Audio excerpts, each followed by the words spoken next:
This video is not a quick hack that you can just copy your way to success. If you're looking for that, you can click away. But if you're not afraid of putting in effort for success, this is for you, because here I will teach you exactly how to ideate ads that hit predictably every single time. My name is William and I've generated over 12 million in sales for 7- and 8-figure e-commerce brands with performance creatives and meta ad systems. With that having said, let's get straight into the video. So this framework consists out of two parts. The first part is to understand what's currently performing well in the market. For that, we have to take a look at competitors that sell a similar or the same product and understand exactly why their ads are performing. Here's how I do that. So here we are in Foreplay now. This is like a collection of many different ads for many different brands. And let's say you have an apparel brand. Then, well, what we do to find like proven ads and proven concepts by brand, we type in apparel, right?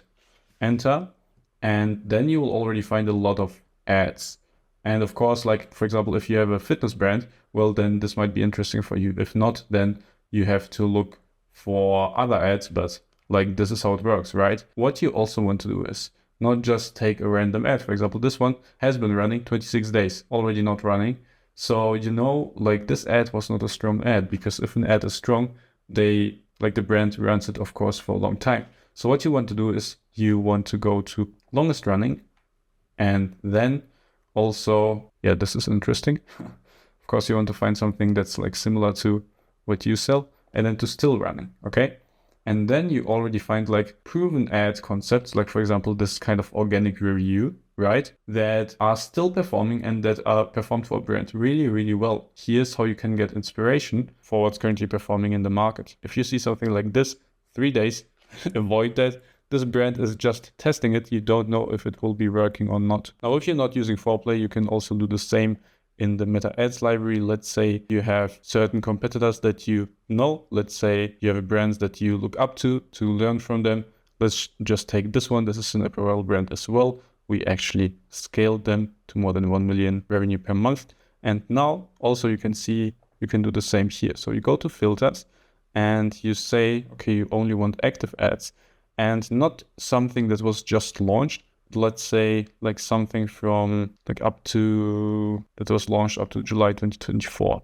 So this way you will only see ads that are already running for like more than 2 months. So you know, okay, those are winners for them. And if you're using Foreplay, you can use save it to your Foreplay bot.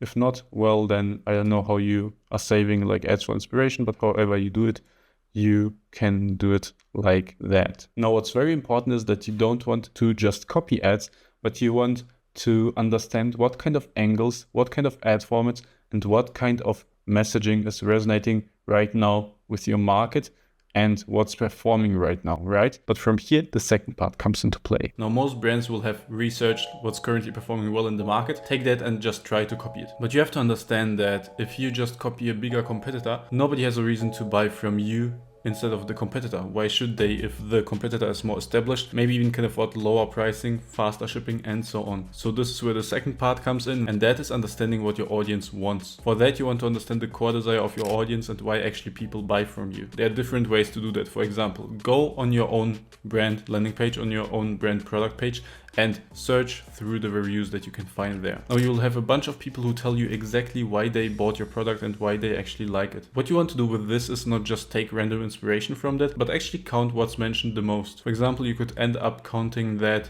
14 people, and that's like the maximum, bought it for this reason, or like 265 people bought it for this reason. From the bad reviews, you will also see what people were not satisfied with, and that is like a double win for you, because then you can take that and actually feed that into your product again to make it better. But from the reviews, you will exactly understand the language of your customers, what is most important to them, and you can target exactly this core desire in your ad. Now, if you're just starting your brand and don't have any reviews yet, you can also check your competitor reviews, and you can also check Amazon reviews if your product or a similar product is on Amazon. Especially on Amazon, you will have a lot of data. Just make sure that those are actually verified purchases, because otherwise it could be that you're learning from fake reviews, and this is of course not conducive to your goal. Now, reviews is just the first step. Another step is actually checking the product and checking the problem on YouTube, and in the comments you'll actually find people discussing it. You can use this exactly how you use the Amazon reviews to complete your market research. Now you want to do the same thing on all the platforms that you can find.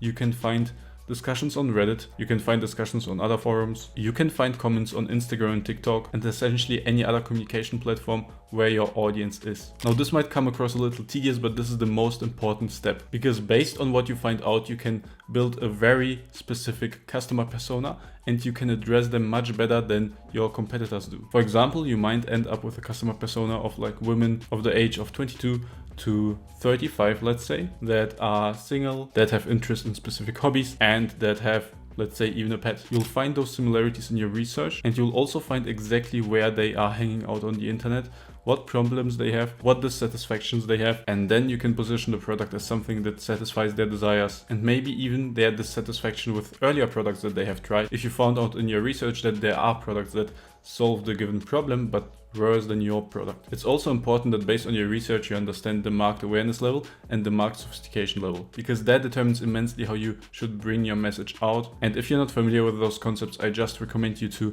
watch a few more videos from me on that, or if you want to learn it really in depth, I recommend the book Breakthrough Advertising. Now once you have done both of those parts, competitor research and audience research, you can combine them to make winning ads predictably. Here's how. So from the competitor research, you already know winning angles, winning ad formats, and winning messaging. Now, if you combine that with your audience research, and ideally your audience is not exactly the one of your competitors, but another sub-audience that you serve better, unless you manage to serve the whole audience better than your competitors already. Then you can basically take what's working for your competitors, but then show how you solve their desire and their problem better. You can directly address the dissatisfaction with your competitor products. You can showcase in their own language, very relatably, how a customer's life changed after they have purchased the product and are using that. You can show USPs over other products, and most importantly also target their identity. For example, if you have a fashion brand, it's a lot about identity. You probably won't have superior fabric or something,